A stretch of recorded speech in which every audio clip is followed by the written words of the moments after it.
कोकणातील प्रत्येक अपडेट जाणून घेण्यासाठी आजच माझे कोकणच्या सोशल मीडिया प्लॅटफॉर्मला लाईक, फॉलो आणि सबस्क्राइब करा। बेलापूर सीवूड्स भागातील नागरी समस्यांवरती लक्ष वेधण्यासाठी महाराष्ट्र नवनिर्माण सेनेने आज बेलापूर वॉर्ड ऑफिसवरती धडक देत ढोल वाजवा मोर्चा काढलाय। मनसेचे शहराध्यक्ष गजानन काळे यांच्या नेतृत्वाखाली झालेल्या या आंदोलनात मोठ्या संख्येने कार्यकर्ते सहभागी झाले होते। या मोर्चा दरम्यान ढोल ताशांच्या गजरात मनसे कार्यकर्त्यांनी वॉर्ड कार्यालयाला घेराव घातला। प्रशासनाच्या निष्क्रिय कारभाराविरोधात जोरदार घोषणाबाजी देखील करण्यात आली।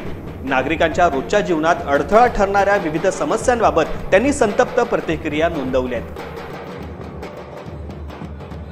नवी मुंबई महानगरपालिका आणि महाराष्ट्रातल्या सर्व जवळपास महानगरपालिकेत आयुक्त म्हणून प्रशासनाचा कारभार सुरू आहे।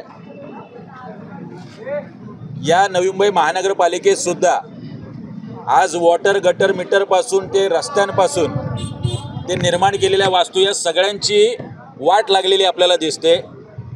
कालचीच बातमी आहे, 130 शिक्षकांना तडकाफडकी काढून टाकण्यात आलेलं आहे।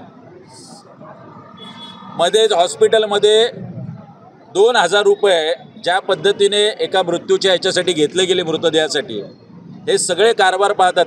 अशा पद्धतीचा कारभार या बेलापूर वॉर्ड ऑफिस अंतर्गत सुरू आहे। असे शेकडो प्रश्न घेऊन आम्ही 8ही वॉर्ड ऑफिसवर नवी मुंबईच्या असेच मोर्चे काढणार आहोत। आज बेलापूरपासून सुरुवात झाली आहे। पुढच्या 10 तारखेला 10 जुलैला नेरूळ वॉर्ड ऑफिसवर मोर्चा होणार आहे। 17 जुलैला तुर्भे वॉर्ड ऑफिसवर मोर्चा होणार आहे। अशाच पद्धतीने घणसोली, कोपरखैरणे, ऐरोली, दिघा या 8ही वॉर्ड ऑफिसवर मोर्चे काढून आज आम्ही ढोल वाजवलेले आहेत। अधिकाऱ्यांपर्यंत याच्या कांठाळ्या पोचल्या असतील।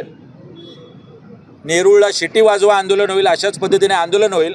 8ही मोर्चानंतर जर जाग आली नाही, अमित साहेब ठाकरे यांच्या नेतृत्वाखाली एक 10,000 लोकांचा मोर्चा या नवी मुंबई महानगरपालिका मुख्यालयावरती लवकरच काढण्यात येईल।